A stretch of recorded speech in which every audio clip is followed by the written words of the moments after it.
ये कहानी शुरू होती है एक मैजिकल रेल्म से, जहाँ पर 9 अलग अलग रेसेस एक ही दुनिया में रहते हैं और उन्हीं रेसेस में से ह्यूमंस भी एक है। और उन्हीं ह्यूमन में एक लड़का जो कि एक यंग एडवेंचरर है जिसका नाम होता है लाइट, जो कि अपने परिवार को गरीबी से बाहर निकालने की उम्मीद में है और इसीलिए वो अपने गांव को अलविदा कहता है और एक नए सफर पे निकल पड़ता है स्ट्रेंथ और वेल्थ की तलाश में। और जब वो एक बड़े शहर में पहुंचता है तो उसको एक कड़वा सच समझ में आता है कि यहाँ के लोग ह्यूमन को नीचा समझते हैं। लोग उसे ताने मारते हैं सिर्फ इसीलिए क्योंकि वो एक इंसान है। फिर भी लाइट हिम्मत नहीं हारता, वो गिल्ड के अंदर जाता है एडवेंचरर बनने के लिए। और क्योंकि आज उसका पहला दिन है तो उसे मिलता है एफ रैंक। रिसेप्शनिस्ट पूछती है कि क्या तुम्हारे पास कोई स्पेशल स्किल्स है। ये सुनते ही लाइट के चेहरे पे एक चमक आ जाती है और वो काफी प्राउडली कहता है कि हाँ उसके पास अनलिमिटेड गैचा की स्किल है। वो लड़की काफी क्यूरियस हो जाती है कि ये कौन सी स्किल है, तो लाइट उससे कहता है कि अभी दिखाता हूँ। और वो अपना गैचा डिवाइस निकालता है और बटन प्रेस करता है और उसके सामने एक कार्ड क्रिएट होता है। लाइट एक्साइटेड होकर बताता है कि इस कार्ड पर जो भी होता है मैं उसे समन कर सकता हूँ, पर उसकी खुशी तब गायब हो जाती है जब उसका पहला आइटम निकलता है। वो काफी ऑकवर्डली हंसता है और कहता है कि ये शायद गलती से हो गया, चलो एक बार फिर से ट्राई करते हैं। दूसरी बार एक सड़ा सा गला सा एप्पल निकलता है और तीसरी बार तो सड़ा हुआ ब्रेड निकलता है। रिसेप्शनिस्ट अब यहाँ पर पैसेंस अपना खो देती है और उसको लगता है कि लाइट का स्किल बिल्कुल बेकार है। वो उसे उसका एफ रैंक कार्ड देती है और बिना इंटरेस्ट के वहाँ से उसे जाने को कहती है। इसके बाद लाइट पूरे कॉन्फिडेंस के साथ अपना पहला क्वेस्ट लेने जाता है, लेकिन प्रॉब्लम ये होती है कि वो पढ़ना ही नहीं जानता, क्योंकि उस दुनिया में शायद ही कोई ऐसा इंसान होता है जो पढ़ा लिखा हो। रिसेप्शनिस्ट मदद करती है उसकी इस काम में और कुछ बेसिक जॉब उसके लिए चूज करती है। लाइट पूरा दिन काम करता है और थक जाता है, पर पैसे बहुत कम मिलते हैं। बस एक रात के लिए किसी तरह होटल का खर्चा निकल जाता है, लेकिन फिर भी उसे काफी उम्मीद होती है। वो सोचता है कि अगर मेरा गैचा कभी कुछ खाने लायक दे दे तो सब कुछ ठीक हो जाएगा। पर तभी कुछ बीस्ट फॉग गुंडे उससे टकरा जाते हैं। वो लाइट को धमकाते और उसे उसकी गलती बताते और उसके सारे कॉइंस छीन लेते हैं। लाइट उनसे रिक्वेस्ट करता है कि प्लीज पैसे मुझे वापस दे दो, नहीं तो मुझे सोने की जगह भी नहीं मिलेगी। पर उन गुंडों को कोई फर्क नहीं पड़ता। एक उसे लात मारकर गिरा देता और कहता है कि जाके कहीं सुअर खाने में जाकर सो जा, और उसे ह्यूमन गार्बेज तक बोलता है। लोग आसपास के बस देखते रहते हैं और कोई मदद नहीं करता, बल्कि सारे उसकी इंसल्ट करते हैं। तभी वहाँ पर एक एल्फ लड़की आती है और लाइट को उठाती है। लाइट इससे बहुत ही घबरा जाता है और वो कहता है कि माफ करना, मैंने आपको टच कर दिया। पर वो एल्फ लड़की कहती है कि मैं तुम्हें कुछ भी नहीं करूंगी। ये देखकर सारे लोग हैरान हो जाते हैं कि एक एल्फ एक ह्यूमन को टच कर रहा है। लाइट इससे इमोशनल हो जाता है। फिर और भी वहाँ पर लोग आते हैं बहुत अलग अलग रेसेस के। वो बताते हैं कि वो कॉन्करर ऑफ ट्राइब ग्रुप से हैं, जो कि एक ऐसा ग्रुप है जो रेसिज्म को खत्म करना चाहता है। उनका लीडर लाइट से पूछता है कि हमारे ग्रुप में हर रेस के रिप्रेजेंटेटिव है, बस ह्यूमंस की कमी है, हम तुम्हें अपने ग्रुप में लेना चाहते हैं। लाइट ये सुनकर बिल्कुल शॉक हो जाता है, पर उनके प्रपोजल को वो एक्सेप्ट कर लेता है। और यहाँ पर वो काफी इमोशनल फील कर रहा था। कुछ देर के बाद लाइट उनके साथ एक डेंजरस डंजन में होता है जिसका नाम था अबायस, जो कि दुनिया का सबसे खतरनाक डंजन माना जाता है। वहाँ पर मॉन्स्टर अटैक करते हैं और उसके टीममेट्स जैसे सासा और ड्रैगो उसकी बार बार जान बचाते हैं, पर वो उसका मजाक भी बनाते हैं कि लाइट तो बस चाय बनाता है। इससे लाइट बहुत ही गिल्टी फील कर रहा था कि वो काफी कमजोर है। एक दिन वो लोग एक बहुत ही नैरो जगह पर पहुंचते हैं, तो लाइट सोचता है कि अब शायद रेस्ट करने का टाइम है, इसलिए मैं सबके लिए चाय बना लेता हूँ। पर ड्रोगो घूमकर कहता है कि लाइट तुम पार्टी से अब निकाले जा चुके हो। ये सुनते ही लाइट के होशो हवास उड़ जाते हैं। पहले जो लोग उसे दोस्त कहते थे अब उसका मजाक उड़ाते हैं, उसको बेकार इंसान और गार्बेज तक बोलते हैं। वो रिवील करते हैं कि लाइट को सिर्फ एक पॉसिबिलिटी के लिए टीम में लिया गया था। उन्हें लगा था कि लाइट एक मैस्ट्रो हो सकता है, जो कि एक रेयर बीइंग होता है, बट अब कंफर्म हो गया है कि वो नहीं है। सो उन्हें उसकी कोई जरूरत नहीं, और वो उन्हें सिर्फ निकाल नहीं रहे बल्कि वो तो उसे मारने भी वाले हैं। गारू उसका चेहरा काट देता है और सासा उसके पैर में एरो मार देती है। वो लोग मजे ले रहे होते हैं उसे देखकर, क्योंकि ह्यूमंस को तंग करना उनका शौक था। लाइट वहाँ से भागने की कोशिश करता है, पर वो लोग कहते हैं कि तुम मरने वाले हो, ये बात मान लो। पर अचानक एक टेलीपोर्ट ट्रैप एक्टिवेट हो जाता है और लाइट डंजन के बिल्कुल नीचे गिर जाता है, बिल्कुल ही निचले फ्लोर पर, जहाँ पे लेवल 1000 मॉन्स्टर होते हैं। वो डर के मारे वहाँ पर रो पड़ता है, पर उसके अंदर एक गुस्सा भी था। वो कसम खाता है कि मैं बदला लूंगा और मैं उन्हें जिंदा नहीं छोड़ूंगा। वहाँ के मॉन्स्टर उसके ऊपर अटैक करते हैं। लाइट बिल्कुल डेस्परेट होकर बार बार अपने अनलिमिटेड गैचा का यूज करता है। और यहाँ पर एक मिरेकल होती है, क्योंकि वहाँ पर एक सुपर अल्ट्रा रेयर समन आता है, जो कि एक लड़की होती है जिसका नाम मे था, जो कि बिल्कुल एक डिवाइन जैसी लग रही थी और वो लेवल 9999 पर थी। वो मॉन्स्टर को एक ही हिट में उड़ा देती है। लाइट को हील करती है और घुटनों पर बैठकर कहती है कि मैं आपकी स्लेव मेड हूँ, जिंदगी भर आपकी सेवा करूंगी मास्टर लाइट। लाइट ये सुनकर बिल्कुल शॉक होता है कि ये कैसे पॉसिबल हो सकता है, क्योंकि मेरा स्किल तो बिल्कुल यूजलेस था। मैं चेक करती है और रिवील करती है कि अनलिमिटेड गैचा गॉड टियर लेवल का है, और पहले ये बस कंसील था, और रेयर आइटम तब मिलते हैं जब माना हाई होती है, और इस डंजन 22 के बॉटम में माना सबसे मैक्स पर होता है, और इसीलिए यहाँ पर ओपी समन्स मिलते हैं। लाइट यहाँ पर रोते हुए अपने बिट्रेयल की कहानी बताता है। ये सुनकर मैं इमोशनल हो जाती है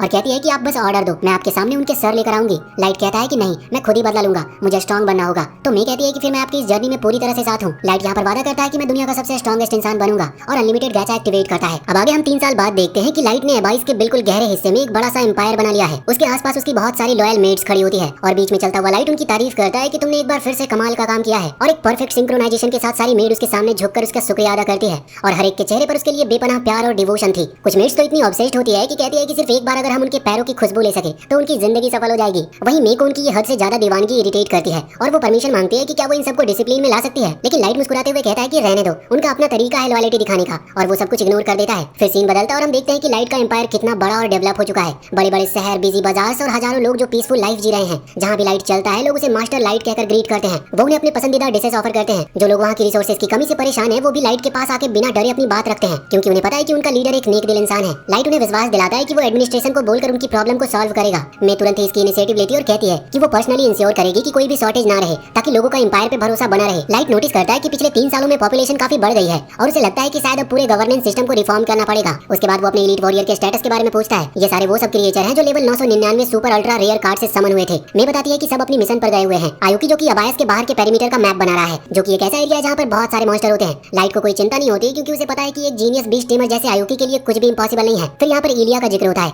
वो नए मैजिक फॉर्म्स को डेवलप कर रही होती है जो लाइट के ग्रैंड विजन के साथ अलाइन हो सके। लाइट सोचता है कि उसने शायद इलिया पे ज्यादा प्रेशर डाल दिया है और वो दिल से ये उम्मीद करता है कि वो अपनी हद से ज्यादा स्ट्रेस ना ले रही हो। फिर नाजुमा का नाम आता है जो कि कासल के अंदर पेट्रोल ड्यूटी कर रही होती है और क्लोज कॉम्बैट में सबसे एक्सपर्ट होने की वजह से वो लाइट की सबसे अच्छी बॉडीगार्ड है। मे कहती है कि नाजुमा थोड़ी दिमाग से स्लो है लेकिन सबसे इंटरटेनिंग भी वही है। तभी यहाँ पर मे देखकर इरिटेट होती है क्योंकि कोई लाइट के रूम के बाहर वेट कर रहा होता है और वो कोई और नहीं जैक था जो कि लेवल 7777 का वॉरियर है। मे उसे डांट कर कहती है कि मास्टर लाइट के सामने इतना कैजुअल बिहेवियर सही नहीं है, लेकिन लाइट कहता है कि छोड़ो कोई बात नहीं, जैक मेरा बड़ा भाई जैसा ही है। लाइट और जैक ट्रेनिंग के लिए बाहर निकलते हैं और लाइट आज बहुत ही सीरियस होकर ट्रेनिंग करने वाला था। वो सीधा ही जैक के स्टोमक पे एक लाइटिंग फास्ट पंच मार देता है। जैक थोड़ा हिलता है लेकिन हंसी के साथ कहता है कि इसीलिए तो मुझे आयरन ब्लडेड बैरिकेड कहते हैं। यहाँ पर कोई और होता तो लाइट का पंच उसे उड़ा देता, लेकिन जैक तो माउंटेन जैसा बिल्कुल सॉलिड था। ट्रेनिंग के बीच में हम देखते हैं कि नाजुमा कैसल में पेट्रोल कर रही होती है। वो प्राउडली बताती है कि मास्टर लाइट ने खुद उसे ये क्रिटिकल मिशन दिया है। बाकी मेट्स उसकी तारीफ करती है और नाजुमा इस बात से काफी खुश लग रही होती है। तभी कुछ मेट्स उससे कह देती है कि एक बार जाकर रेस्ट्रिक्टेड जोन भी चेक कर लो, और वो जोन कोई और नहीं लाइट का बेडरूम होता है। नाजुमा कहती है कि वो सिर्फ इंस्पेक्शन के लिए जा रही है। मैं बहुत ही शांति से कहती है कि लाइट का रूम पहले ही काफी सिक्योर्ड है, लेकिन नाजुमा कहती है कि लाइट तो अभी यहाँ पर है नहीं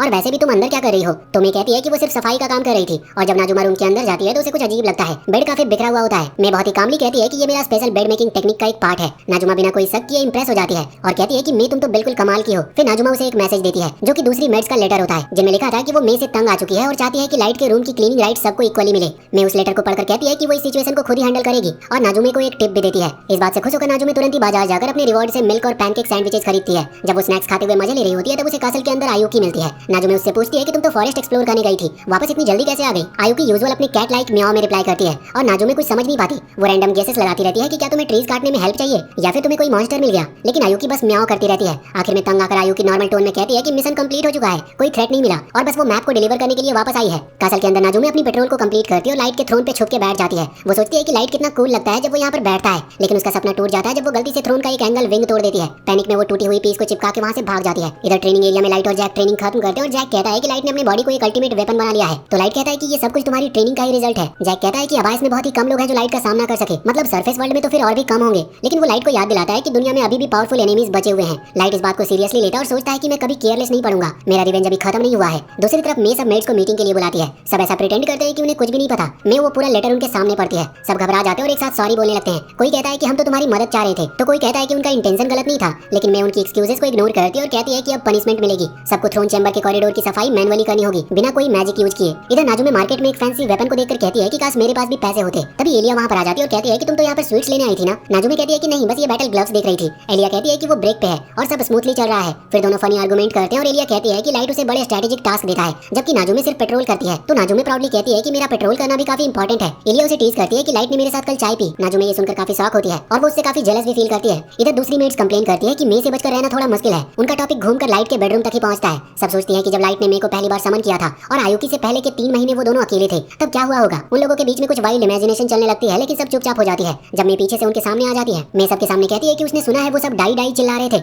मेट्स तुरंत ही इनोसेंस दिखाने लगती है और आखिर में कन्फेस कर देती है कि वो बस उनसे जेलस थी। मे कहती है कि ठीक है सुन लो, उन 3 महीनों में लाइट ने एक भी रोमांटिक चीज नहीं की, वो सिर्फ पढ़ाई और मार्शल आर्ट्स प्रैक्टिस कर रहा था। ये सुनकर वो सारी मेट्स गिल्टी फील करती हैं। यहाँ पर मैं ये भी कहती है कि मैं काफी सोच रही थी कि तुम लोगों का वर्कलोड थोड़ा कम कर दूं, लेकिन अब मुझे लगता है कि मैं थोड़ा ज्यादा वीक पड़ रही थी और अब तुम लोगों की पनिशमेंट ये होगी कि तुम थ्रोन रूम को मैनुअली साफ करोगे, वो भी बिना मैजिक के। जैसे ही वो सफाई करना शुरू करती है वो टूटा हुआ एंजल विंग फिर से गिर जाता है। इधर नाजुमे अपने कमरे में रिलैक्स कर रही होती है और थोड़ी उदास होती है कि लाइट को आज नहीं देख पाई। दिल से वो विश करती है कि लाइट उसे सरफेस वर्ल्ड भेजे ताकि वो उन सबको खत्म कर सके जिन्होंने उसे धोखा दिया था, और यही सोचते सोचते वो सो जाती है। अगली सुबह लाइट कैसल के बाहर आता है और देखता है कि इलिया और नाजुमे फिर से झगड़े में हैं। नाजुमे लाइट को देखकर खुशी से चमक उठती है। लाइट यूजुअल तरीके से आयुकी के साथ कैट जैसा बिहेव करता है और बाकी सब जेलस हो जाते हैं। तभी एक पुराना दुश्मन वापस दिखाई देता है। ये वही हेलहाउंड था जो लाइट ने अबाइस में पहली बार देखा था। लाइट के अंदर एक मोमेंट के लिए पुराना डर जाग जाता है, लेकिन अब उसके पास पावरफुल वॉरियर्स थे। नाजुमे, इलिया और आयुकी तीनों रेडी हो जाती है उस क्रिएचर को मार गिराने के लिए, लेकिन लाइट उन्हें रोकता है और कहता है कि सब ठीक है। फिर वो उस बीस्ट से माफी मांगता है और कहता है कि वो उसे डरा गया, और तब लाइट कहता है कि मैं वापस आ गई है और उसका मिशन सक्सेसफुल रहा है। सब समझ जाते हैं कि अब वक्त आ गया है उनके रिवेंज लेने के फेज 2 की शुरुआत होने की। लाइट कहता है कि अब मेरा बदला पूरा करने का समय आ चुका है और यहाँ से सीन शिफ्ट होता है सिटी ऑफ वुल्फ्स में,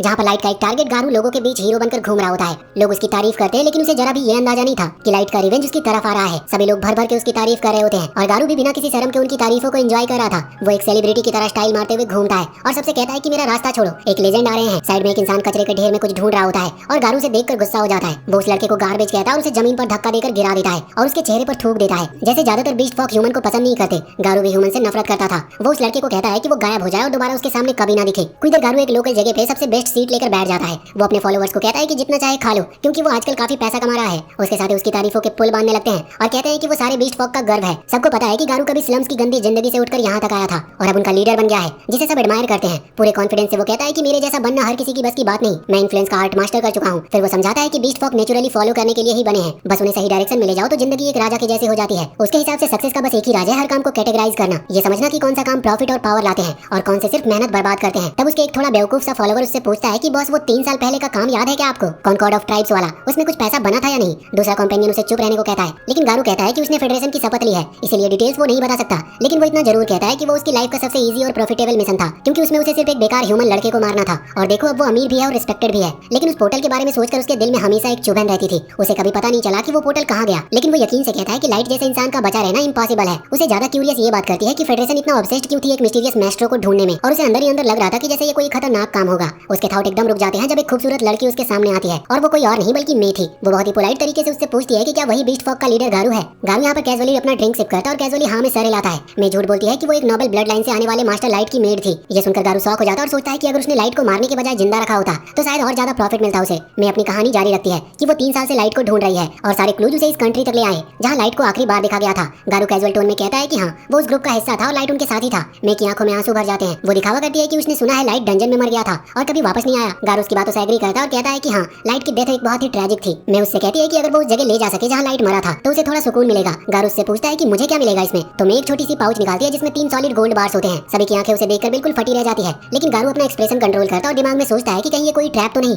लेकिन फिर डिसाइड करता है कि एक कमजोर इंसान औरत उसके लिए कोई खतरा कैसे हो सकती है। गारू यहाँ पर अपने कुछ लोगों के साथ मे को उस डंजन तक ले जाता है। कई घंटे के बाद वो मे से पूछता है कि क्या तुम थक चुकी हो। मैं मुस्कुराकर कहती है कि मैं ठीक हूँ। गारू अपने मन में हंसकर सोचता है कि किस कदर लकी है वो, अब ये गोल्ड भी उसका होने वाला है और ये लड़की भी। वो डिसाइड करता है कि लाइट की कब्र के पास ही वो उससे वो सोना लूट लेगा। आखिर वो उस जगह पर पहुंच जाते हैं जहाँ पर लाइट को कभी छोड़ दिया गया था। गारू कहता है कि ये वही जगह है, मास्टर ने यहाँ पर हमला किया था और लाइट भाग नहीं सका और एक टेलीपोर्ट ट्रैप में चला गया। मैं यहाँ पर रोने लगती है और घुटनों के बल पर गिर जाती है। गारू अंदर से उसका मजाक उड़ाता है और सोचता है कि ह्यूमंस कितने पैथेटिक होते हैं, काफी कमजोर और अंधे भी। उसके लोग धीरे से उसके इर्द गिर्द सर्कल बना देते हैं। गारू यहाँ पर झूठी सिंपैथी दिखाता है। वो कहता है कि मैं लाइट को बचाना चाहता था पर वो मारा गया। लेकिन तभी मे की आवाज बदल जाती है जो कि अब बिल्कुल गुस्से से भरी थी। वो कहती है कि सिर्फ सबसे गिरे हुए जानवर ही इतने पाप कर सकते हैं, लाइट जैसे प्योर दिल वाले इंसानों को धोखा देने का। उसकी आवाज पत्थरों से टकराकर वहाँ पर गूंजती है और उसकी आंखों में एक रिग्रेट भी था कि काश में उसकी मेड पहले बन जाती तो वो कभी शिकार नहीं बनता और ना ही उसके पैर में एरो लगती और ना उसे मार मार के आधा जिंदा छोड़ा जाता। ये सुनकर गारू का दिल कांप उठता है। वो तुरंत ही पीछे कूद जाता है और समझ नहीं पाता कि ये लड़की इतनी स्पेसिफिक डिटेल कैसे जानती है। उसके लोग कंफ्यूज होते हैं, लेकिन गारू समझ जाता है कि ये नॉर्मल इंसान नहीं है। ये इन्फॉर्मेशन सिर्फ फेडरेशन या कॉनकॉर्ड के टॉप लोगों को ही पता थी।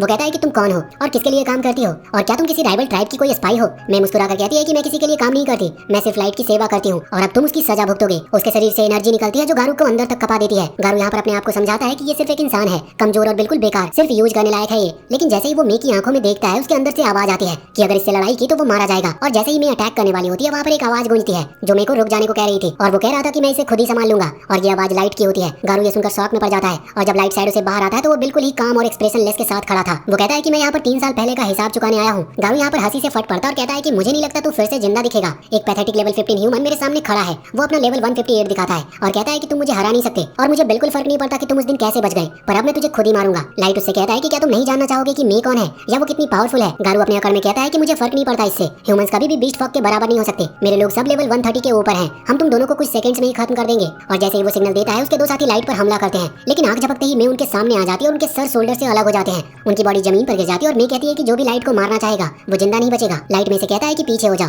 और एग्जिट को ब्लॉक कर दो, बाकी मैं संभाल लूंगा। गारू के लोग अब घबरा जाते हैं, उन्हें समझ नहीं आता कि हुआ क्या। गारू उन्हें संभालने की कोशिश करता है और कहता है कि ये सब बस एक ट्रिक है और ये सारे इल्यूजन्स हैं। लाइट उसकी आंखों में देखता है और कहता है कि अब भी लगता है ह्यूमंस कमजोर होते हैं, क्या कभी सोचा है कि शायद ह्यूमंस सबसे पावरफुल रेस हो सकते हैं। गारू फिर से हंसता है और अपना लेवल दिखाता है, लेकिन लाइट कहता है कि लेवल सिर्फ नंबर है, असली ताकत कुछ और होती है। गारू गुस्से से गरजता है और अपने सभी लोगों के साथ एक साथ अटैक करता है, लेकिन लाइट हिलता तक नहीं। अगले ही पल वो मूव करता है और एक मिरर का रिफ्लेक्शन की तरह स्मूथ और परफेक्ट हर अटैक को डॉज करके वो सबको एक के बाद एक जमीन पे गिरा देता है और वो सभी हारकर जमीन पर पड़े रहते हैं। लाइट गारू के पास आता है और पूछता है कि अब भी लगता है ह्यूमंस कमजोर हैं। गारू फिर से उठता है, दांतों तले गुस्से दबाकर वो अपनी पॉकेट से एक ग्लोइंग क्रिस्टल निकालता है और जमीन पे स्मैश करता है, जिससे एक बहुत ही बड़ा लेवल 500 का वुल्फ समन होता है। लाइट शांति से देखता है और कहता है कि बस इतना ही। गारू सोचता है कि लाइट शॉक में है और वो कहता है कि अब शुरू कर भीख मांगना, तो लाइट कहता है कि अटैक करो, मैं यहीं खड़ा रहूंगा। गारू का बीस्ट एक मैसिव ब्लास्ट छोड़ता है जो पूरे डंजन को हिला देता है, धूल उड़ती है और कुछ सेकंड तक कुछ भी दिखता नहीं। लेकिन जब सब साफ होता है तो लाइट वहीं पर खड़ा होता है, एक स्क्रैच तक नहीं होती उसकी बॉडी पे। लाइट मुस्कुराकर कहता है कि इतने बड़े अटैक करने के बाद भी तुम्हें हासिल क्या हुआ। गारू के लोग ये देखकर कांप रहे होते हैं, तो लाइट कहता है कि अब मेरी बारी है। वो अपनी कोट से एक कार्ड निकालता है और कहता है कि level 9000 ultra rare card primal wolf divinity, और एक डिवाइन वुल्फ उसके पीछे समन होता है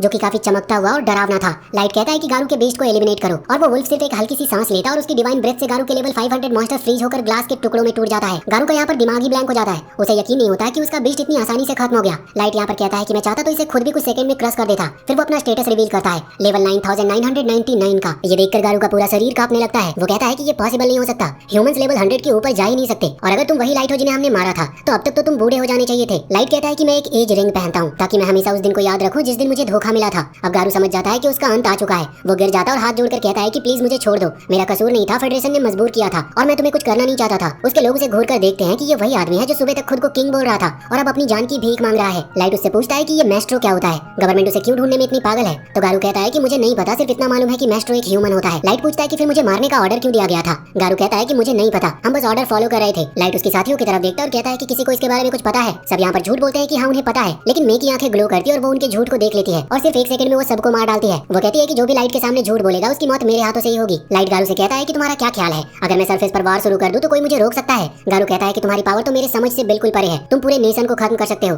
लेकिन अगर सारे नेशन मिल जाएं और अपने एडवांस वेपन छोड़ दें तो शायद तुम्हें मुश्किल हो सकती है, क्योंकि सिर्फ एक मिनट के साथ तुम उनसे लड़ नहीं पाओगे। लाइट यहाँ पर मुस्कुराता है और कहता है कि मैं तुम्हें कुछ दिखाता हूँ। वो अपना हाथ हिलाकर टेलीपोर्टेशन स्पेल कास्ट करता है और एक सेकंड में सब उसके थ्रोन रूम में आ जाते हैं। ये सब देखकर गारू का दिमाग हिल जाता है। उसके सामने एक आर्मी होती है जहाँ सबसे कमजोर सोल्जर भी लेवल 1500 का है, 4 मेड लेवल 9999 पे हैं और बाकी सब 6000 से 9000 के बीच में थे। सबके शरीर डिवाइन लाइट से चमक रहे होते हैं। गारू की आंखों से आंसू निकल जाता है और अब उसे समझ आ जाता है कि लाइट कोई इंसान नहीं, एक चलती फिरती कयामत है। अगर वो चाहे तो पूरी दुनिया एक पल में मिटा सकता है। गारू कांपता रहता है और सोचता है कि जिस दिन भी ये जंग छेड़ेगा उस दिन पूरी दुनिया खत्म हो जाएगी। अगली सुबह लाइट होम टाउन लौटने का फैसला करता है, दिल में ये उम्मीद लेकर कि शायद अपने परिवार से मिल सके और उन्हें अपने डंजन सिटी ले जा सके। लेकिन जैसे ही वो वहाँ पर पहुंचता है उसकी ये उम्मीद तुरंत ही टूट जाती है, क्योंकि उसके सामने सिर्फ बर्बाद मकानों के खोखले अवशेष और सड़ी हुई लाशें पड़ी होती है, क्योंकि पूरा गांव लगभग 6 महीने पहले ही कुछ अननोन अटैकर्स ने मिटा दिया था। कोई भी जिंदा इंसान बचा नहीं था। लाइट कम से कम अपने परिवार को एक अंतिम विदाई देने के लिए उन ढेर में से अपने परिवार को ढूंढने लगता है और उसके लिए सुकून का थोड़ा पल तब आता है जब उसे अपने छोटे भाई बहनों के बॉडीज वहाँ पर नहीं मिलते। इसका मतलब हो सकता है कि वो अभी कहीं पर जिंदा हो, लेकिन उसके माँ बाप इतने लकी नहीं थे। गोल्ड लाइट के चेहरे पर दर्द देखकर पूछता है कि क्या वो ठीक है और कहता है कि ये सब प्रोसेस करना बहुत मुश्किल होगा। लाइट कहता है कि ये वो संभाल लेगा, लेकिन अभी उन्हें अपने मिशन पे फोकस करना होगा। इसीलिए वो गोल्ड और नजूमे को कहता है कि वो जितनी हो सके उतनी इंटेलिजेंस इकट्ठी करे। उनकी मिलिट्री स्ट्रेंथ अब तक के बड़े देशों से भी ज्यादा पावरफुल लगती थी, लेकिन बिना तैयारी के किसी भी जंग में घुसना बेवकूफी होती। लाइट चाहता है कि हर नेशन की कैपेबिलिटी के डिटेल उसके पास हो। साथ ही लाइट को शक होता है कि उसके गांव की तबाही डायरेक्टली उस र्यूमर से जुड़ी हो सकती है कि वो एक मैस्ट्रो है। अब उसका मिशन था ये समझना कि एक मैस्ट्रो होता क्या है और क्यों इस टाइटल के लिए इतना खून बहा दिया गया। अगर ये सब कुछ पावर हंग्री लोगों के इन्फ्लुएंस और पॉलिटिक्स का नतीजा था तो वो दुनिया को जलाकर राख कर देगा और खुद उनको मजबूर करेगा कि वो भी अपनी करतूत का नतीजा भुगते। गोल्ड लाइट के गुस्से को समझता है, लेकिन उसे वार्निंग देता है कि वो अपना ऑरा कंट्रोल में रखे, क्योंकि उसकी एनर्जी इतनी स्ट्रांग थी कि आम लोग उसके पास आते ही मर जाते। लाइट सॉरी कहता है और एक आइटम पहनता जिसका नाम था फूल्स मास्क, जिससे उसका एनर्जी और आइडेंटिटी दोनों सप्रेस हो जाते हैं। उसके बाद वो अपने माँ बाप के कब्रों के पास जाकर उनसे माफी मांगता है कि वो उन्हें बचा नहीं पाया। फिर गोल्ड और नजूमे के साथ वो डुगास नाम के शहर की तरफ निकल पड़ता है। रास्ते में क्यूरियोसिटी से नजूमे पूछती है कि शहर पहुंचने के बाद वो क्या करने वाले हैं, तो गोल्ड उसे याद दिलाता है कि सरफेस वर्ल्ड पे वो अपने लॉर्ड को डायरेक्टली नाम से नहीं बुलाते, और लाइट बताता है कि कॉनकॉर्ड के लोगों से बचने के लिए अब वो अपना फेक नाम यूज करेगा जो होगा डार्क। नजूमे समझ जाती है और सर हिलाकर हाँ कहती है। लाइट उसे कहता है कि डगास पहुंचने के बाद वो एक एडवेंचरर के तौर पे रजिस्टर करेगा और ग्रेजुअली वो रैंक बढ़ाता जाएगा और गिल्ड के अपर सर्कल से इंपॉर्टेंट इन्फॉर्मेशन कलेक्ट करेगा। थोड़ी देर बाद नजूमे दूर से डुगास सिटी को देख लेती है। लाइट कहता है कि डायरेक्ट उड़कर अंदर जाना सस्पिशियस लग सकता है, इसीलिए वो फॉरेस्ट में लैंड करते हैं और बाकी सफर पैदल करने का फैसला करते हैं। लेकिन गोल्ड का चमकदार आर्मर अब भी उनसे अलग लग रहा था। जंगल से गुजरते हुए उन्हें एक सीन दिखता है जहाँ पर एक ह्यूमन मर्चेंट पर कुछ डरावने बैंडिट अटैक कर रहे होते हैं। लाइट और उसके साथी चाहते तो चुपचाप निकल जाते, लेकिन गोल्ड का आर्मर इतना चमक रहा था कि दुश्मन उन्हें देख लेते हैं। वो सारे डॉग्स उन्हें लूटने की कोशिश करते हैं, लेकिन कुछ ही सेकंड में सब बैंडिट्स बंधे हुए और इंसल्टेड रास्ते के बीच पड़े होते हैं। वो मर्चेंट और उसका बेटा बहुत ग्रेटफुल होते हैं और उन्हें सिटी तक लिफ्ट देने का ऑफर भी करते हैं। सफर के दौरान लड़का कंटिन्यूअसली गोल्ड की तारीफ करता रहता है कि उसने डॉग्स को कितनी आसानी से हरा दिया। उसका फादर गेस करता है कि ये लोग कोई फेमस एडवेंचरर टीम का हिस्सा होंगे, लेकिन लाइट कहता है कि उन्होंने अभी तक रजिस्टर भी नहीं किया है। मर्चेंट कहता है कि अगर वो सीरियसली एडवेंचरर बनना चाहते हैं तो डुगास परफेक्ट जगह है, क्योंकि यहाँ रीजन का सबसे बड़ा गिल्ड है और एल्फ डॉर्फ और ह्यूमन टेरिटरी के बॉर्डर पे बसने के बावजूद ह्यूमन काफी लार्ज पॉपुलेशन में रहते हैं। वो ये भी बताता है कि उसका एक ह्यूमन रन होटल भी है और अगर चाहे तो वो वहाँ पर रुक सकते हैं। सिटी के गेट पे पहुंचते ही लाइट कहता है कि वो यहीं उतर जाएंगे। गोल्ड और नजूमे के लिए ये पहली बार होता है किसी सरफेस सिटी में आना। दोनों तुरंत ही नोटिस करते हैं कि हर जगह वेपन और आर्मर की दुकानों की भरमार लगी है। लाइट एक्सप्लेन करता है कि ये नॉर्मल है यहाँ पर, क्योंकि यहाँ पर एडवेंचरर भरे पड़े होते हैं और पास के डॉर्फ किंगडम की ब्लैक स्मिथिंग स्किल के चलते उनके बनाए गुड्स यहाँ पर बिकते हैं। गिल्ड हॉल पहुंचकर लाइट रजिस्ट्रेशन डेस्क पे जाता है और उसे स्टार्टिंग में रैंक F दिया जाता है और अभी उसे एंट्री लेवल क्वेस्ट कंप्लीट करने होंगे ताकि रैंक आगे बढ़ सके। फिलहाल वो होटल के बारे में सोचता है जिसका जिक्र कर्नल ने किया था। कर्नल उन्हें देखकर हैरान हो जाता है और पूछता है कि वो उनकी क्या मदद कर सकता है। तो लाइट कहता है कि वो होटल के टॉप फ्लोर का पूरा एरिया रेंट पर पूरा लेना चाहता है और किसी को भी वहाँ आने की परमिशन नहीं होनी चाहिए। फिर वो एक heavy gold coin bag counter पर रख देता है। कर्नल ये देखकर बिल्कुल हैरान था। लाइट कहता है कि अगर जरूरत हो तो और भी वो देगा, लेकिन कर्नल मना कर देता है कि ये ऑलरेडी बहुत ज्यादा है। लाइट जब इंसिस्ट करता है तो आखिर कर्नल मान जाता है। थोड़ी देर बाद जब रूम से रेडी हो जाते हैं तो लाइट और उसके साथी अंदर जाके perception blocking spell cards activate करते हैं ताकि वो उन्हें देख या सुन ना सके। लाइट फाइनली रिलैक्स करता है और बैठ जाता है। नजूमे कहती है कि वो समझती है कि लाइट काफी पावरफुल है, लेकिन सरफेस पे रहकर उसे खतरा हो सकता है। उसका सजेशन होता है कि लाइट वापस डंजन सिटी चला जाए और उन्हें बाकी काम करने दे। ये बात लाइट को काफी चुभती है। उसे लगता है जैसे नजूमे कह रही हो कि वो अपना रिवेंज खुद नहीं ले सकता। उसका गुस्सा फूट पड़ता है और नजूमे तुरंत ही गिरकर माफी मांगती है। गोल्ड सिचुएशन को हल्की हंसी के साथ हैंडल करता है और कहता है कि नजूमे समझ नहीं पाई कि रिवेंज का मतलब होता क्या है। वो कहता है कि लाइट अपना बदला अपने हाथों उसे लेना चाहता है और ये एक नोबल काम है। गोल्ड की बात सुनकर लाइट अपने सेंसेस में लौट आता है और नजुमे से माफी मांगता है। नजुमे भी इंसिस्ट करती है कि गलती उसी की थी और वो दोबारा से अपनी लॉयल्टी की शपथ लेना चाहती है। लाइट मना करता है लेकिन वो जिद करती है। फिर वो उसके पैरों को उठाकर अपने होठों से चूम लेती है। ये गेस्चर इस वर्ल्ड में अपने से बड़े के प्रति सबसे बड़ा रिस्पेक्ट माना जाता है। लाइट को ये रिचुअल हमेशा अनकंफर्टेबल लगता था क्योंकि उसके सबऑर्डिनेट पहले भी ये कर चुके थे। गोल्ड भी मजाक में कहता है कि ये थोड़ा अजीब है, स्पेशली जब नजुमे इस रिचुअल को एंजॉय कर रही थी। अगले दिन तीनों सिटी के बाहर से गुजरते हुए डंजन की तरफ आगे बढ़ते हैं। गोल्ड का आर्मर चमक रहा होता है और नजुमे की ब्यूटी पे लोग घूर रहे होते हैं और लाइट अपने मास्क की वजह से मिस्टीरियस लग रहा था। डंजन के एंट्रेंस पर उन्हें एक लंबी लाइन मिलती है। वहाँ पर गोल्ड नोटिस करता है कि वहाँ कोई एल्फ नहीं है। लाइट समझाता है कि एल्फ और डॉर्फ के बीच में अभी टेरिटोरियल डिस्प्यूट चल रहा है, इसीलिए दोनों यहाँ पर नहीं दिखते। नजुमे लाइट की नॉलेज की तारीफ करती है और वो उसके इतने पास खड़ी हो जाती है कि उसका चेस्ट लाइट के सर के पीछे लगता है। लाइट उससे कहता है कि थोड़ी दूर खड़ी हो सकती हो तुम, लेकिन नजुमे सीरियस टोन में कहती है कि उसका काम है उसे अपने लॉर्ड को प्रोटेक्ट करने का, हर वक्त उसका पास रहना जरूरी है। तभी लाइट देखता है कि कुछ लोग लाइन तोड़कर आगे जा रहे हैं, जिनमें एक एल्फ वॉरियर और उसके साथी थे। लाइट आगे बढ़कर उन्हें रोकता है और कहता है कि लाइन तोड़ना सही नहीं है। एल्फ गुस्सा हो जाता है कि कैसे एक ह्यूमन उसे ऐसे बोल गया। वो तलवार निकालने ही वाला होता है कि उसका एल्डर कंपेनियन उसे रोक देता है और कहता है कि जाने दो। जाते हुए एल्फ लाइट के पास आता है और धीरे से कहता है कि तुम्हें इस बदतमीजी का पछतावा हमेशा रहेगा। एल्फ के चले जाने के बाद ह्यूमन लाइट के लिए चीयर करते हैं। बच्चे भी आके उसे थैंक्स कहते हैं, लेकिन लाइट कहता है कि मैंने अपने फायदे के लिए ये सब किया था, तुम्हारे लिए नहीं। तब एक बच्चा गोल्ड से पूछता है कि क्या उसका आर्मर सच में गोल्ड का बना है। नाजुमे समझाती है कि अगर ऐसा होता तो वो मेटल बहुत सॉफ्ट होता और प्रोटेक्शन नहीं दे पाता। गोल्ड मजाक में कहता है कि हाँ, वो इस आर्मर को शो ऑफ के लिए ही पहनता है क्योंकि ये चमक उसके नाइट होने का सिंबल है। बच्चे लाइट से पूछते हैं कि क्या ये उनका पहला डंजन है और लाइट हाँ कहता है। बच्चे कहते हैं कि ये फ्लोर एक्सपीरियंस्ड एडवेंचरर के लिए है और इनका गियर देख के लगता है कि ये नए हैं। तभी गार्ड बुलाता है नेक्स्ट ग्रुप को। बच्चे बाई बोलकर अंदर चले जाते हैं। लाइट सोचता है कि शायद उन्हें फेक गियर कैरी करना चाहिए था ताकि लोग उन्हें इनएक्सपीरियंस ना समझे। जब उनकी बारी आती है तो वो डंजन के अंदर जाते हैं। लाइट अपना कंसीलमेंट मैजिक कास्ट करता है ताकि उनका प्रेजेंस छुप जाए और वो सेकंड फ्लोर की तरफ उड़ते हुए निकल पड़ते हैं। दूसरी तरफ वही एल्फ काइडो अब भी गुस्से में ऑर्क्स को मार रहा होता है। वो चिल्लाता है कि वो एल्फ किंगडम का लेजेंडरी हीरो है और मेस्ट्रो का खून उसके अंदर है। एल्डर यानोक कहता है कि उसका लेवल 1500 ऑलरेडी नॉर्मल एल्फ से बहुत ज्यादा है, लेकिन काइडो कहता है कि उसे और भी ज्यादा चाहिए,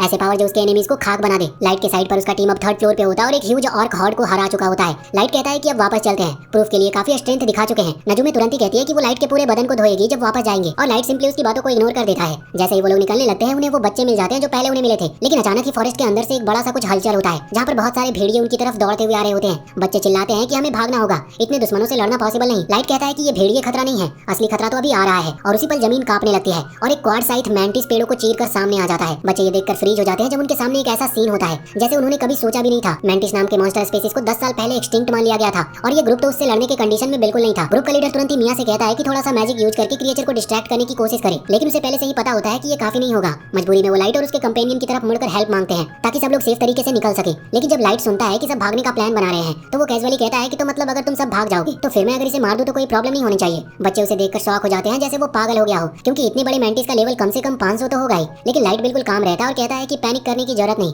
उनका ग्रुप ऐसे मॉन्स्टर से डील करने में कैपेबल है। गोल्ड आगे बढ़ता है और पहला अटैक करता है, पर उसके सरप्राइज के लिए मैंटिस उसके कई ब्लोज को ब्लॉक कर देता है, मतलब उसके क्लॉज बहुत ही टफ थे। तब लाइट आ गया था और एक ब्लेजिंग एरो सीधा मैंटिस पे फायर करता है, लेकिन वो क्रिएचर एरो को डिफ्लेक्ट कर देता है और वापस उसकी तरफ फेंक देता है। ये देखकर बच्चे परेशान हो जाते हैं कि शायद लाइट और उसके साथियों को सच में खतरा है। वो मिया से कहते हैं कि जल्दी स्पेल कास्ट करो, लेकिन मिया तो इतनी स्टन्ड होती है कि वो कंसंट्रेट ही नहीं कर पा रही थी, क्योंकि उसने अभी लाइट को बिना कोई चैंट किए एक high grade combat spell use करते देखा था। उसके लिए तो ये इम्पॉसिबल था क्योंकि बाकी बच्चों को मैजिक के बारे में ज्यादा नॉलेज नहीं होती, वो समझ ही नहीं पा रहे कि क्या इंप्रेसिव है और क्या नहीं। तो गोल्ड उनसे कहता है कि बेटर है तुम लोग यहीं रहो, हम इसे संभाल लेंगे। और फिर वो एक शॉर्ट लेसन देता है कि ट्रू नाइट होने का मतलब क्या होता है। वो कहता है कि शील्ड सिर्फ ब्लॉक करने के लिए नहीं होता। जब मैंटिस उसके ऊपर अटैक करता है तो गोल्ड एक काउंटर अटैक करता है और एक ही मूव में उसका एक क्लॉ को तोड़ देता है। फिर वो कहता है कि एक नाइट कभी ओपनिंग मिस नहीं करता। उसके तुरंत बाद जब मैंटिस अभी भी पेन में होता है तो गोल्ड पीछे से जाके उसका एक लेग भी काट देता है और तभी लाइट फिर से एक और फायर एरो वेव शूट करता है। इस बार जब मैंटिस उन्हें डिफ्लेक्ट करता है तो एरोस मिड एयर कर्व हो जाता है और उसके बैक पर लग जाती है, क्योंकि लाइट उन एरोस के ट्रैजेक्टरी पर फुल कंट्रोल ले चुका था। अब चाहे मैंटिस कुछ भी करे, एरोस अपने टारगेट पे जाके लगते हैं। धीरे धीरे मैंटिस के सारे लिम्स उड़ जाते हैं और जब वो समझता है कि वो फाइट नहीं जीत सकता तो वो जंगल की तरफ भागता है। लाइट थोड़ा सरप्राइज होता है ये देखकर कि क्रिएचर इतना इंटेलिजेंट है कि समझ गया कि वो हार गया है और भागने की कोशिश कर रहा है, लेकिन लाइट उसे भागने नहीं देता। वो एक ह्यूज फायरवॉल कास्ट करता है जंगल के रास्ते में ताकि मैंटिस वहां से निकल ना सके। मिया लिटरली बहुत ही शॉक होती है क्योंकि उसने कभी नहीं देखा था कि कोई इतना बड़ा एरिया कवरिंग टैक्टिकल मैजिक इतनी इंस्टेंटली कास्ट कर सके। अब मैंटिस के पास कोई रास्ता नहीं बचा था,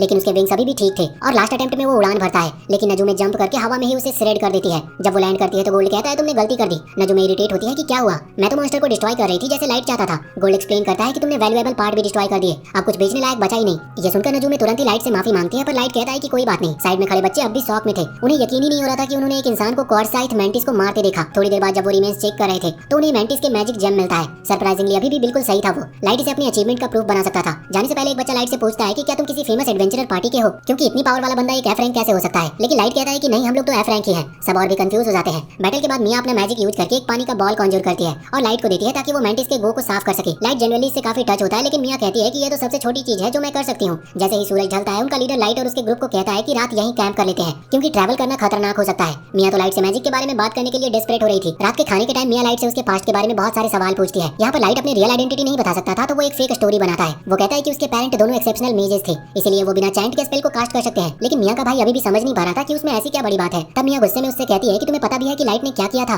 मैजिक 3 कैटेगरीज में डिवाइडेड है। कॉम्बैट क्लास जो एक एनिमी पे यूज होता है, टैक्टिकल क्लास जो एक वाइड एरिया अफेक्ट करती है जैसे फायरबॉल, और स्ट्रेटेजिक क्लास जो वर्ल्ड लेवल इफेक्ट कर सकती है जैसे अर्थक्वेक या मीटियोर स्ट्राइक्स। और ऐसे स्पेल एलीट मेजेस की टीम मिलकर चैंट करती है और ह्यूमंस के लिए इतना करना ऑलमोस्ट इम्पॉसिबल होता है। उसका भाई तब समझता है कि लाइट एक अलग ही लेवल का मेज है। फिर वो मिया को भी प्रेज करता है कि तुम भी कम नहीं हो, तुम्हें डचीज मैजिक एकेडमी के लिए रिकमेंडेशन मिला था। ये सुनकर लाइट इंटरेस्ट लेता है और पूछता है कि क्या ये वही एकेडमी है जो प्रिंसिपलिटी ऑफ 9 कंट्रोल करती है। मिया कहती है कि हाँ ये वही है। गोल्ड कहता है कि वहाँ पे रिकॉग्नाइज होना कोई छोटी बात नहीं है। तब उनका भाई बताता है कि हमारे पेरेंट्स प्लेग में मारे गए और पैसा नहीं था एकेडमी की फीस के लिए, तो हमने बचपन के दोस्तों गिमरा और वर्डी के साथ पार्टी बनाई ताकि कुछ कमा सके। मिया कहती है कि मुझे खुशी है कि मैं अपने दोस्तों के साथ ट्रैवल कर रही हूँ, मुझे ज्यादा कुछ नहीं चाहिए। ये सुनकर लाइट को अपनी छोटी बहन की याद आती है। फिर वो लाइट से पूछती है कि तुम एडवेंचरर क्यों बने। तो लाइट अपनी कवर स्टोरी कंटिन्यू करता है कि मेरे पेरेंट्स फायर में मारे गए और मैं भी थोड़ा सा जल गया था उसमें, इसीलिए मैं एक ऐसा रेयर पोर्शन ढूंढ रहा हूँ जो मुझे क्योर कर सके। सब लोग यहाँ पर चुप हो जाते हैं और माहौल काफी इमोशनल हो जाता है। तब गिमरा ऑकवर्ड साइलेंस तोड़ने के लिए पूछता है कि वैसे गोल्ड और नजुमे कपल है क्या। नजुमे तुरंत चिल्लाती है कि कभी नहीं, मैं ऐसे इमेच्योर आदमी को कभी भी डेट नहीं कर सकती। तो गोल्ड कहता है कि मुझे भी इमेच्योर लड़कियों में कोई इंटरेस्ट नहीं है। इन दोनों के बीच हमेशा की तरह झगड़ा चल ही रहा होता है। इसी टाइम डंजन के अंदर कहीं पे और काइडो ऑर्क्स को मार रहा होता है ताकि यानोक को एक्सपेरिमेंट के लिए बायोलॉजिकल सैंपल इकट्ठी कर सके। ये एक्सपेरिमेंट उस रेस लिमिट को तोड़ने के लिए है जो हर स्पीसीज पे लगाई गई है। जब मटेरियल मिल जाता है तो यानोक कहता है कि अब सिर्फ एक ह्यूमन टेस्ट सब्जेक्ट चाहिए और काइडो को पहले से ही पता होता है कि उसे कैसे चाहिए। कुछ दिन के बाद लाइट गिल्ड में आता है अपने मैजिक स्टोन्स एक्सचेंज करने के लिए। लोग उसके आसपास काफी भीड़ लगा देते हैं। सभी काफी अमेज होते हैं उसके पास इतने सारे जेम्स देखकर। जब से उसने क्वार्टसाइट मेंटिस को मारा था उसका नाम पूरे शहर में मशहूर हो गया था। लोग उन्हें ब्लैक मेली कहने लगे थे। गिल्ड के रिसेप्शनिस्ट जो पहले इग्नोर करते थे अब रिस्पेक्ट से बात कर रहे थे। लाइट ये सब देखकर खुश होता है क्योंकि ये सब उसके प्लान का ही पार्ट था। जब वो और उसकी टीम डंजन की तरफ बढ़ रहे होते हैं तो एक आदमी उसे आवाज लगाता है। उसका नाम सुलीन था और उसके साथ गिलबर्ट भी था। वो कहते हैं कि हमने सुना तुमने क्वार्टसाइट मेंटिस को मारा और डंजन के 5वें फ्लोर तक पहुंचे, तुम्हें देखकर मिलना जरूरी था। थोड़ी देर बाद उनकी पार्टी के और लोग आते हैं और वो लाइट से बाय बोलकर डंजन में चले जाते हैं। लाइट सोचता है कि ये अच्छा लगता है देखकर कि मैं किसी दूसरे ह्यूमंस के लिए इंस्पिरेशन बन रहा हूँ, लेकिन सभी लोग खुश नहीं है। दूसरे रेसेस के लोग उससे जेलस फील करते हैं। उन्हें लगता है कि वो फ्रॉड है। लाइट के लिए एक्सपेक्टेड था और वो डिसाइड करता है कि अगर ये लोग मेरे रिजल्ट्स को नहीं मानेंगे तो मैं उन्हें ऐसे रिजल्ट्स दिखाता हूँ जिसे वो इग्नोर कर ही ना सके। डंजन के अंदर जाने के बाद वो गोल्ड और नजुमी से कहता है कि आज हम 5वें फ्लोर तक जा रहे हैं। वहाँ पहुंचकर वो वही बच्चे देख लेता है जिसे पहले वो मिले थे। मिया बहुत खुश होती है उसे देखकर और कहती है कि मैंने तुम्हारे लिए कुछ बनाया है। वो एक छोटी सेल कंटेनर देती है जिसमें ऑइंटमेंट होता है। उसने लाइट की बर्न्स के लिए बनाया था। लाइट जेन्युइनली इससे काफी टच होता है लेकिन गिल्ट भी फील करता है क्योंकि वो झूठ बोला था उससे। लाइट उसे भी एक रिटर्न गिफ्ट देता है, एक सुंदर ब्रेसलेट के तौर पर। मिया हेजिटेट करती है और कहती है कि ये बहुत वैल्यूएबल लगता है। लाइट कहता है कि तुम्हारा गिफ्ट मेरे लिए बहुत ही इंपॉर्टेंट है। मिया खुशी से कहती है कि मैं इसे हमेशा अपने ट्रेजर बनाकर रखूंगी। थोड़ी देर के बाद वो 5th फ्लोर के स्नो कवर्ड जोन में पहुंचते हैं। स्नो उनके लिए एडवांटेज है क्योंकि वो कवर देता है। लाइट गोल्ड और नजुमी को एटी हंट करने के लिए भेजता है और खुद टेलीपोर्ट आइटम एक्टिवेट करके अपने डंजन सिटी के थ्रोन रूम में वापस चला जाता है। वहाँ वो चाय पीते हुए अपनी टीम से रिवेंज ऑपरेशन का अपडेट लेता है। एली बताती है कि सब कुछ रेडी है और नेक्स्ट स्टेज स्टार्ट होने वाला है। लाइट खुश होता है और कहता है कि जो रिसोर्सेज चाहिए उसे कर लो। फिर वो मे को अबाइस के मैटर हैंडल करने के लिए बोलता है और आयुकी को फॉरेस्ट स्काउटिंग कंटिन्यू करने का ऑर्डर देता है। तब मिजुना पूछती है कि मेरे लिए क्या काम है। लाइट सोचता है कि उसका स्किल सिर्फ मॉन्स्टर कॉम्बैट में यूजफुल है, लेकिन उसे साइड में रखते हुए वो कहता है कि तुम गार्ड ड्यूटी लो और सिटी को प्रोटेक्ट करना। मिजुना काफी प्राउड फील करती है। वो कहती है जब तक मैं हूँ तब तक शहर को कोई टच भी नहीं कर सकेगा। लाइट मुस्कुराकर सोचता है कि जल्दी वो दिन आएगा जब मैं सासा के सामने खड़ा होऊंगा और उसके चेहरे पर ये दुख देखने लायक होगा। इधर डंजन के एक और कोने में गिलबर्ट और सुविन अपनी पार्टी के साथ कैंप कर रहे होते हैं। सुविन थोड़ी देर के लिए वुड्स में जाता है और जब वापस आता है तो उसके सामने हॉरिफाइंग सीन होता है। गिलबर्ट का सर जमीन पर पड़ा होता है और काइडो उसके ऊपर खड़ा होता है। उनके दोनों साथियों को भी चुपचाप मार दिया गया था। काइडो कहता है कि ये पर्सनल नहीं है, ये मेरी ह्यूमन रेसेस से नफरत का नतीजा है। सुविन काफी गुस्से में भर जाता है लेकिन वो जानता है कि वो लड़ नहीं सकता।